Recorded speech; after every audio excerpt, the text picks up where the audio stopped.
Guys, welcome back to the channel. તો mummy, આજે આપણે શું બનાવીએ છીએ? આપણે જે બનાવીએ છીએ ખીચડીના ખાખરા. વાવ, ચલો સાથે બનાવીએ ગાઈઝ. ચાલો બનાવ.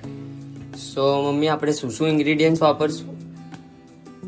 આપણે મગની ફોતરાળી દાળની ખીચડી છે, ઘઉંનો લોટ છે, તેલ, Okay. મીઠું, બેઝિક મસાલા, મરચું, હળદર, હિંગ. પરફેક્ટ. આપણે જે આ ખીચડી લીધી છે એને આપણે પહેલા લોટમાં મિક્સ કરશું.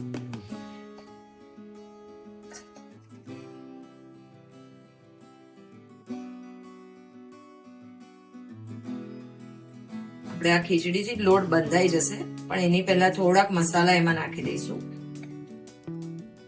થોડી હળદર, થોડું મરચું, થોડું મીઠું, મોણ માટે તેલ, અને આપણે આનો લોટ બાંધી દઈશું.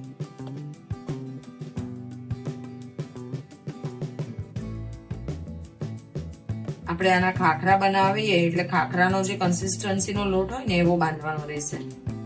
પરફેક્ટ. મોસ્ટલી આનાથી જ બંધાઈ જશે, પાણી ઉમેરવું નહીં પડે.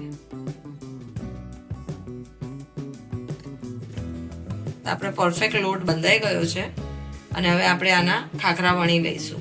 પરફેક્ટ. અને મુગડી બી કહેતા હોય છે અને ખીચડીના ખાખરા બી કહે છે. પરફેક્ટ.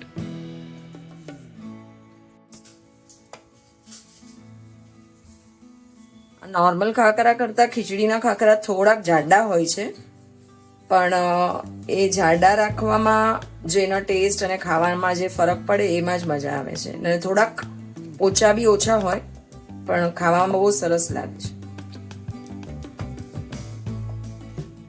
અને આપણે હવે તવી પર કાચા પાકા સીજવીને મશીનમાં શેકશું અને સાથે સાથે ચોપડતા બી રહીશું ઘીથી.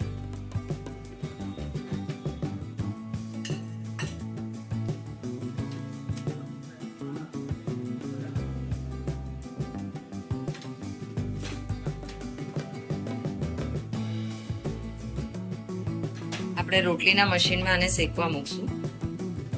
પરફેક્ટ. આપણે આને એકવાર ફ્લિપ કરી દઈશું.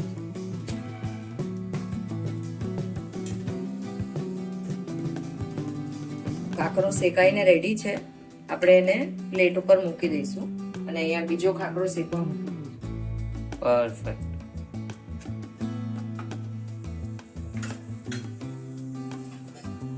એની ઉપર આપણે આવી રીતનું એક લોયું રાખી દઈશું એટલે એ ફ્લેટ એન્ડ રહે અને આમ ઊંચા નીચા ના થાય, ફ્લેટ થઈ રહે.